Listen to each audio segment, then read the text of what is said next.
Assalamualaikum warahmatullahi wabarakatuh. Kita lanjutkan pembelajaran kita pada KD elastisitas dan hukum Hooke. Kita masuk pada pertemuan kedua. Nah, jika minggu lalu kita sudah mempelajari tentang tegangan, regangan, dan modulus Young, maka pada pertemuan sekarang kita akan mempelajari tentang hukum Hooke. Nah, sebelum kita masuk dengan hukum Hooke, silahkan diperhatikan grafik tegangan dan regangan yang berada pada slide. Nah, di sini sumbu Y itu menunjukkan tegangan, sedangkan sumbu X ini menunjukkan regangan. Kita sudah tahu bahwa tegangan adalah gaya persatuan luas, sedangkan regangan adalah perbandingan pertambahan panjang pegas dengan panjang mula-mula. Nah, mohon diperhatikan.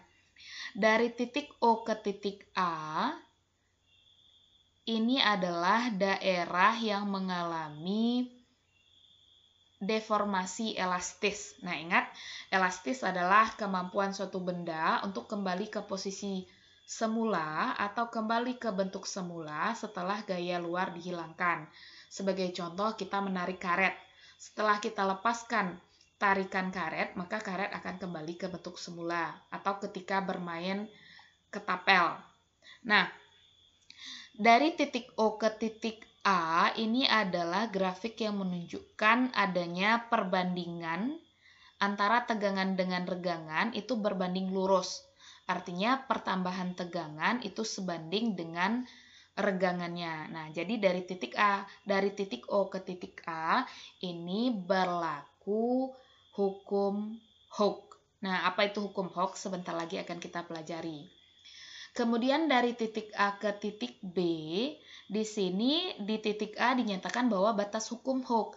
Artinya lewat dari titik A, maka tegangan dengan regangan tidak sebanding lagi. Artinya besar gaya yang diberikan itu tidak sebanding dengan pertambahan panjang. Mungkin kita bisa lihat dulu hukum Hooke itu apa. Hukum Hooke menyatakan besarnya gaya yang diberikan pada suatu pegas berbanding lurus dengan pertambahan panjang pegas tersebut. Nah, jadi dari titik O ke titik A, besarnya pertambahan panjang itu sebanding dengan gaya yang diberikan. Nah, bagaimana dengan dari titik A ke titik B? Dari titik A ke titik B, gaya yang diberikan ketika dihilangkan tetap tidak mengubah bentuk dari pegasnya, akan tetapi gaya yang diberikan tidak lagi sebanding dengan pertambahan panjang. Nah, jadi hukum Hooke hanya berlaku dari titik O ke titik A. Dari titik A adalah batas hukum Hooke. Kemudian di titik B adalah batas elastis. Apa artinya batas elastis? Jika gaya yang diberikan ditambah, maka benda ini tidak lagi menjadi benda yang bisa kembali ke bentuk semula ketika gaya luar dihilangkan. Nah, maka dari titik B ke titik E sudah berlaku deformasi plastis. Artinya, ketika gaya luar dihilangkan, benda tidak lagi kembali ke bentuk semula. Artinya dia akan berubah secara permanen. Kemudian dari titik B ke titik C, di sini kita bertemu lagi dengan titik C, yaitu titik tekuk. Nah, titik tekuk ini adalah titik di mana gaya yang diberikan kecil itu akan menyebabkan benda bertambah panjang sangat besar. Itu namanya titik tekuk. Kemudian kita lanjut lagi ke titik D. Nah, di sini deformasi plastis ini artinya adalah perubahan bentuk permanen. Ketika gaya luar dihilangkan, maka benda tidak bisa kembali ke bentuk semula. Kita sampai ke titik D. Kemudian apabila gayanya ditambah lagi, maka benda akan mengalami pada suatu titik yang namanya titik E. Artinya benda akan patah. Nah, kita bisa analogikan seperti ini. Kita tarik karet dengan gaya sedikit, maka besarnya gaya sebanding dengan pertambahan panjang. Itu sampai ke titik A. Kemudian kita tambah lagi gayanya, maka gaya yang diberikan tidak lagi sebanding dengan pertambahan panjang. Kita tambah lagi, gaya yang diberikan ternyata melewati batas elastis. si pegas ini tidak lagi kembali ke bentuk semula walaupun gaya luar dihilangkan. Nah, kemudian lanjut lagi gayanya ditambah, benda mencapai titik C atau titik tekuk. Sedikit gaya saja memberikan pertambahan panjang yang sangat besar. Nah, apabila gaya ini ditambah terus-menerus, maka benda akan patah. Kalau kita analogikan ke karet, maka karetnya akan putus. Nah, tugas pertama untuk pertemuan kali ini adalah Ananda membuat ini di dalam catatan, kemudian di samping catatannya di bagian yang kosong silahkan buat penjelasan maksud dari grafik ini dengan bahasa yang sangat sederhana, dengan bahasa yang mudah dipahami. Artinya jelaskan dari titik O ke titik A itu apa, dari titik A ke titik B itu apa, dari titik B ke titik C, C ke D, dan D ke E. Itu tugas pertama. Kita lanjut. Nah, kita sudah membahas tadi bahwa hukum Hooke adalah besarnya gaya yang diberikan pada suatu pegas berbanding lurus dengan pertambahan panjang. Kalau kita simbolkan gaya dengan F, maka pertambahan panjang dengan delta L. Nah, jadi ketika suatu pegas digantungi dengan beban, maka pegasnya akan bertambah panjang. Nah, besar dari gaya ini sebanding dengan pertambahan panjang. Nah, karena masing-masing pegas memiliki tingkat kekakuan yang berbeda-beda, maka di sini kita simbolkan dengan K, yaitu konstanta pegas. Nah, kita sudah menguraikan rumus dari modulus Young minggu kemarin sama dengan F L0 per A delta L. Kalau kita kali silang, maka gamma A delta L sama dengan F dikali L0. F dikali L0 kita pindah ruas sama dengan gamma dikali A dikali delta L. Nah, F di sini kita ganti dengan K dikali delta L. Berarti K delta L dikali L0 sama dengan gamma A delta L. Sisi kiri ada delta L, sisi kanan ada delta L. Bisa kita coret. Maka K dikali L0 sama dengan gamma dikali A. Nah, berarti konstanta pegas ini bisa juga kita temukan dengan menggunakan rumus gamma A per L0. Gamma di sini adalah modulus Young, A adalah luas penampang, dan L0 adalah panjang mula-mula. Nah, pegas ini memiliki dua rangkaian, yaitu rangkaian seri dan rangkaian paralel. Nah, rangkaian seri adalah rangkaian kalau pegasnya digabung dalam satu beban. Artinya, pegas ini disusun tanpa bercabang. Nah, misalnya ada pegas 1 dan pegas 2. Kalau kita pasang pegas 1 dan pegas 2 adalah pegas yang berbeda, berapa konstanta gabungan dari pegas 1 dan pegas 2? Nah, kalau misalnya bebannya kita gantung satu beban, maka pegas 1 akan mengalami pertambahan panjang, begitu juga dengan pegas 2. Artinya, pertambahan panjang total dari gabungan kedua pegas ini merupakan penjumlahan dari pertambahan panjang pegas 1 dengan pertambahan panjang pegas 2. X atau L juga sama ya, sama dengan X1 ditambah X2. Nah, tadi F sama dengan K dikali delta L atau delta X. Maka K di sini sama dengan F per delta L atau delta X, sama saja. Berarti gaya total per konstanta total sama dengan gaya per K1 ditambah gaya per K2. K1 adalah pegas 1, K2 adalah pegas 2. Nah, selama gaya pada pegas 1 dan pegas 2 adalah sama dan sama dengan gaya total yang bekerja pada pegas, maka F-nya bisa kita coret. Berarti 1 per K total sama dengan 1 per K1 ditambah 1 per K2. Nah, jadi untuk pegas yang disusun secara seri, konstanta pegas gabungan dari pegas-pegas tersebut bisa kita gunakan rumus 1 per K1 ditambah 1 per K2 apabila pegasnya 2. Nah, bagaimana kalau pegasnya terdiri dari N buah yang tidak kita ketahui? Maka cara mencari konstanta pengganti atau konstanta gabungannya adalah dengan menjumlahkan 1 per K1 tambah 1 per K2 tambah 1 per K3 dan sampai K yang ke N. N-nya ini tergantung jumlah pegas yang kita punya. Nah, bagaimana kalau pegasnya dipasang paralel atau bercabang?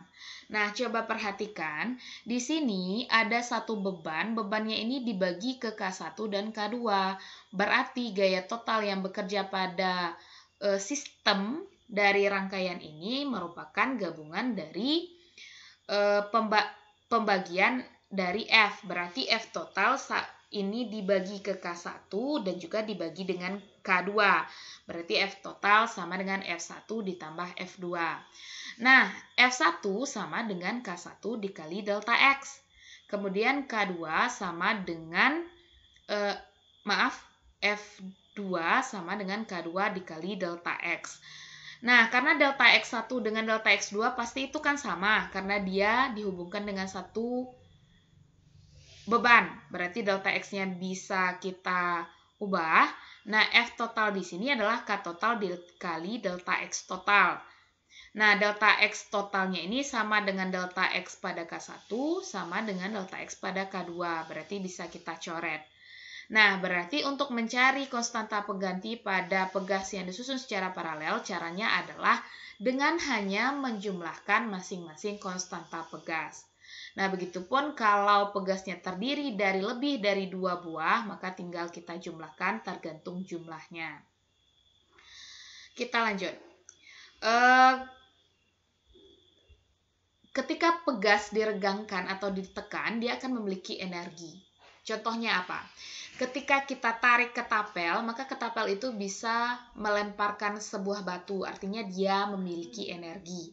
Atau ketika kita meloncat ke atas kasur pegas, maka badan kita akan terpelanting ke atas, artinya dia punya energi.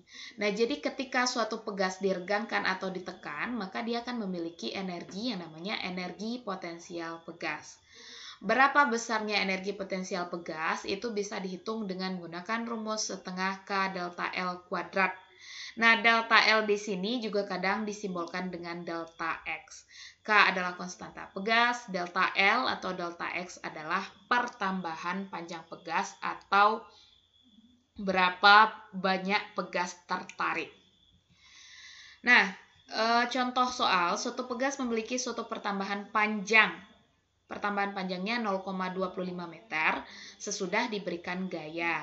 Bila pada pegas bertuliskan 400 Newton per meter, berapakah gaya yang dikerjakan pada pegas tersebut? Nah, berarti di sini kita ketahui delta X atau delta L, kemudian K. Nah, berapa gaya? Gaya disimbolkan dengan F. F sama dengan K dikali delta X. Nah, K-nya ada 400 Newton per meter, kemudian pertambahan panjangnya juga ada. Jadi, gaya yang diberikan pada pegas adalah 100 Newton, yang kita dapatkan dengan hasil perkalian dari K dengan pertambahan panjang, atau K dengan delta X. Nah, kemudian terkait dengan susunan pegas, ini ada contoh soal. 3 pegas identik. Identik ini artinya sama ya. Masing-masing mempunyai konstanta elastisitas atau K 200 Newton per meter tersusun seri paralel seperti pada gambar di bawah. Pada ujung bawah susunan pegas digantungi beban seberat W, sehingga susunan pegas bertambah sebesar 1 cm. Nah, berarti 1 cm di sini adalah pertambahan panjang total.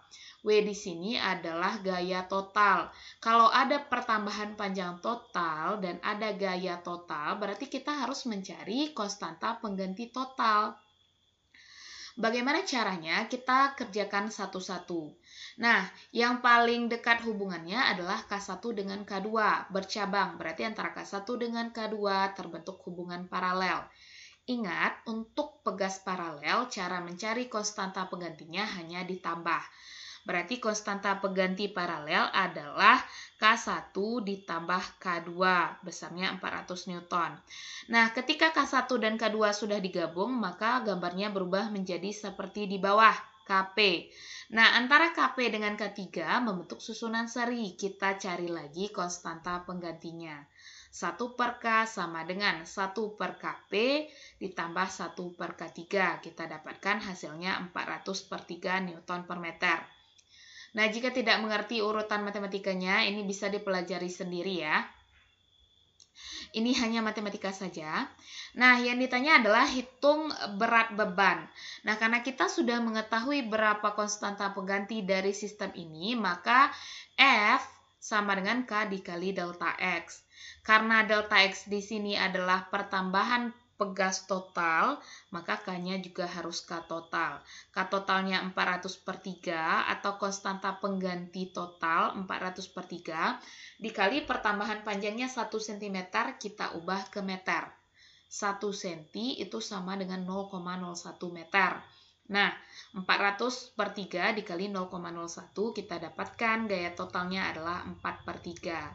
Nah, jadi beban total yang dikaitkan ke sistem pegas ini adalah sebesar 4/3 Newton. Nah, ada satu lagi tugasnya. Jika konstanta sebuah pegas, artinya konstanta masing-masing pegas ini adalah 250 Newton per meter, tentukan konstanta pengganti masing-masing susunan. Jadi di sini ada 4 buah susunan, tugasnya adalah mencari konstanta penggantinya. Nah, coba perhatikan. Di sini ada 4 buah pegas. Yang paling dekat kekerabatannya atau hubungannya adalah pegas yang di tengah. Jadi bagian atas dengan bagian bawah itu dia seri, berarti selesaikan dulu secara seri. Setelah 2 buah pegas ini bergabung menjadi satu, nanti baru diselesaikan secara paralel. Itulah konstanta pengganti untuk gambar 1. Nah, bagaimana dengan gambar 2? Selesaikan dulu bagian kanan secara seri, kemudian bagian kiri dan kanan secara paralel, kemudian bagian atas yang sudah bergabung dengan bagian bawah secara seri. Untuk gambar ketiga, bagian atas selesaikan dulu secara paralel. Setelah tergabung menjadi satu, selesaikan dengan yang bagian bawah secara seri. Untuk bagian gambar 4, selesaikan bagian atas secara paralel, bagian bawah secara paralel, kemudian bagian atas gabungan dengan bagian bawah gabungan itu secara seri. Nah, apabila masih ada di antara Ananda yang masih belum mengerti, silahkan ditanyakan secara langsung ke Ibu berkaitan dengan tugas ataupun materi yang Ibu berikan pada hari ini. Nah, ingat tugasnya dikumpulkan minggu depan beserta dengan catatan. Jadi ada 2 tugas dan 1 catatan terakhir Rabu minggu depan. Demikian pertemuan kita pada hari ini. Terima kasih atas perhatiannya. Assalamualaikum warahmatullahi wabarakatuh.